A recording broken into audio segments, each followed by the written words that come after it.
3 meeting झाल्या आणि एकदम छोट्या छोट्या मुद्द्यांवरती चर्चा झाली. तर आता दादा, पोलीसची गाडी रॉंग साईड, अकलूजकर किती आपले जागरूक आहे त्याच्यावरून दिसते. रॉंग साईडनी गाडी जाते, इमर्जन्सी व्हेकलला रॉंग साईडनी परमिशन असते. खरं 100% चांगली गोष्ट आहे.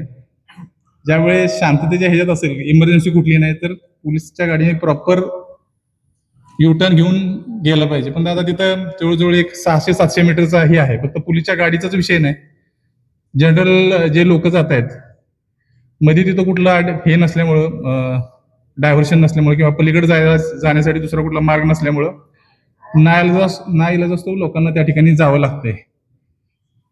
पोलीस स्टेशन ते पुढचा चौक म्हणजे महर्षी चौक ते पुढचा आपला वेळापूरचा तोही, याच्या दरम्यान जे डिवायडर आहे, डिवायडरला कुठं कट नसल्यामुळं त्या बाबतीत कट ठेवणं आणि इतर नियोजन करणं या बाबतीत शिवबाबा आपल्या अकलूज नगर परिषदेचे सीओ यांच्याशी चर्चा झालेली आहे.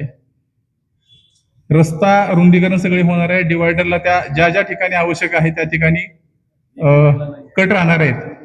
त्यामुळं इमर्जन्सी असेल तरच पोलीसची गाडी रॉंग साईडनी जाईल. इमर्जन्सी व्हेकल जसं आरोग्य विभागाचं व्हेकल आहे, पोलीसचं व्हेकल आहे. दुसरा एक या ठिकाणी जो विषय चर्चेला आला होता, लहान मुलं गाडी चालवतात, म्हणजे आता आपला समावी चौकात आणि इतर चौकात.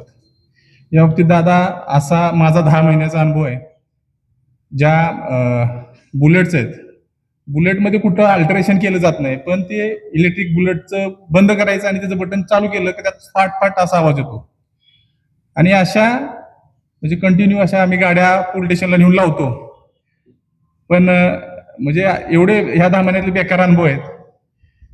एका लहान मुलाला तशी गाडी घेऊन पोलीस स्टेशनला नेऊन लावली की म्हणजे पोलीस स्टेशनच्या समोर एवढी गर्दी होती की आम्हाला बाकीचं काम काय सुचून देत नाही. त्याच्या वडिलांना कितीही समुपदेशनाचं हे सांगा की बाबा तू लहान आहे, त्याला गाडी देऊ नका. जसं RTO साहेबांनी सांगितलं की पालकांच्या वरती म्हणजे त्याला 25,000 रुपये दंड होतो, त्याला 25 वर्षापर्यंत लायसन मिळणार नाही आणि पालकांच्या वरती MVAct 182 प्रमाणे गुन्हाही दाखल होतो. त्या सगळ्या गोष्टी सांगितल्या तरी तो माणूस ह्याच्यावरती असतो, साहेब एवढ्या वेळेस सोडा की, एवढ्या वेळेस माफ करा की, एवढ्या वेळेस काय दंड टाकू नका की. तर कायदा हा लोकांच्यासाठी असतो. आपल्याला प्रत्येक ठिकाणी त्या रिजिडली कायद्याचं इम्प्लिमेंटेशन नाही करायचं, लोकांच्यात अवेअरनेस आली पाहिजे. ही अतिशय चांगली कल्पना आहे. लोक एवढी जमलेत दादा. उद्यापासून ज्या असा आपला जे हे झालेलं आहे, म्हणजे आपल्या ज्या सूचना प्राप्त झालेल्या आहेत त्याप्रमाणे उद्यापासून पोलीस विभाग ह्या गोष्टीवरती फ्रंटफूटवरती काम करणार. पाठीमागच्या 10 दिवसापासून आम्ही 100% ज्या डबल गाड्या लेनला पार्क होत आहेत त्या बाबतीत आम्ही कारवाई करतोय. अपुरं पोलीस बळ आहे, त्या बाबतीत दादांनी सूचना केल्याप्रमाणे आपल्या नगर परिषदेच्या वतीने एक्स्ट्रा होमगार्डची वॉर्डनची कन्सेप्ट असते मोठमोठ्या शहरामध्ये, तसे आम्हाला 5 होमगार्ड उपलब्ध करून देणार आहेत आणि त्याचं काय असेल ते पेमेंट नगर परिषद करणार आहे. तर एक्स्ट्रा 5 लोक मिळाल्यामुळे आपल्याला थोडंसं अजून इफेक्टिव्हली पोलिसिंग करता येईल. दुसरं असं की हे जे ट्रॅफिकचा जो विषय आहे, ट्रॅफिकच्या विषयामध्ये पाठीमागच्या 4-5 दिवसापासून आमचे काही अधिकारी, नगर परिषदेचे अधिकारी, आम्ही प्रत्येक चौकाचा आणि ह्याचं थोडंसं बारकाईने ट्रॅफिक का त्या ठिकाणी जाम होतंय किंवा ट्रॅफिकचा प्रॉब्लेम काय येतोय, बऱ्याच ट्रॅफिकच्या विषयावरती तिथं चर्चा झाली. मार्केट यार्डच्या समोरचा भाग, अतिक्रमणाचा भाग. तर चर्चा झाल्यानंतर आम्ही काही पॉइंट काढलेले आहेत की बाबा या ठिकाणी अतिक्रमण आहे, रस्त्यावरती लोकांनी गाड्या लावलेत, दुकानाचा ह्याच्यावरती पाटी असती, पण औषधाच्या दुकानाचा बोर्ड, मेडिकलचा बोर्ड हा रस्त्यावरतीच ठेवायचा असतोय. शूमार्ट आपलं ह्याचं शूचं दुकान असतंय, चपलाचं दुकान असतंय, त्याचा बोर्ड रस्त्यावरतीच ठेवायचा असतोय. मोठी पाटी असते आणि त्याच्यामुळे त्याचा रस्ता अतिशय क्लोज होतो, नॅरो होतो आणि ट्रॅफिकचा विषय होतो. आता अकलूजकर दादा एकदम असे सजन आहेत की, आणि आपल्यासारखे असे चांगला विचार करणारे नेते मंडळी असल्यामुळं मला तर ह्या 10 महिन्यात कुणाची गाडी सोडा, ना शिवबाबांचा फोन आला, ना दादांचा फोन आला, ना अन्य कुणाचा फोन आला. आपण 100% ज्याचं चुकलंय त्याच्यावरती कारवाई केलेली आहे.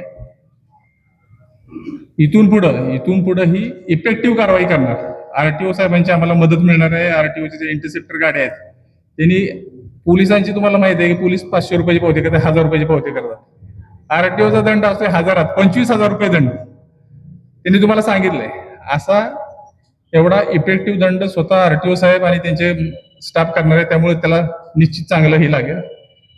जे दादा आम्ही काही आमच्या ज्या सूचना आहेत, म्हणजे सूचना म्हणण्यापेक्षा जे आमच्या काही लक्षात आलं हे ट्रॅफिक थोडंसं हे करण्यासाठी, त्यामध्ये समविषम जे पार्किंगचा विषय आहे तर समविषय पार्किंग आम्ही प्रस्तावित करतोय महर्षी चौक ते सद्भाव चौक आणि महर्षी चौक ते प्रतापसिंह चौक. महर्षी चौक ते सद्भाव चौकापर्यंत असलेल्या हे दोन जे आहेत, म्हणजे महर्षी चौक ते सद्भाव चौक आणि महर्षी चौक ते प्रतापसिंह चौक, ह्याच्यामध्ये आपण समविषम म्हणजे मगाशी जसं दादाने सांगितलं ऑड इव्हन, 1 तारीख असेल ते 1 तारखेच्या रस्त्याच्या एका बाजूला, दुसऱ्या 2 तारखेला रस्त्याच्या पुढच्या बाजूला म्हणजे समोरच्या बाजूला ऑड इव्हन समविषम पार्किंग या बाबतीत हे करतोय. त्याच पद्धतीने काही जे मार्ग आहेत म्हणजे काही रस्ते आहेत, आता स्टँडच्या बाजूचा रस्ता जो 60 फुटी होतोय त्या बाबतीत आता आमचं असं एक ही राहील की तो रस्ता एकेरी करावा, म्हणजे वन वे एकाच बाजूने तो रस्ता जाईल. म्हणजे महर्षी चौकातून निघाल्यानंतर समावीपर्यंत तो एक मार्ग असेल आणि स्टँडच्या बाजूचा बाहेर येण्यासाठी बायपास येण्यासाठी दुसरा मार्ग असेल. म्हणजे तुम्हाला फक्त एकाच ह्याचा वापर करता येईल. तर त्या बाबतीत दादा अतिक्रमण काढणं आणि बाकीच्या ज्या काही गोष्टी आहेत ते महानगरपालिकेला जो पोलीस बंदोबस्त आवश्यक आहे तो आम्ही सर्व तो पोलीस बंदोबस्त देऊ. पण जो ऑड इव्हन पार्किंगचा जो विषय आहे आणि वन वेचा जो विषय आहे या बाबतीत जिल्हाधिकारी साहेबांची मंजुरी लागते. या बाबतीत जे व्यापारी आहेत व्यापाऱ्यांचे जे ओपिनियन्स आहेत ओपिनियन कॉल करायला लागतात.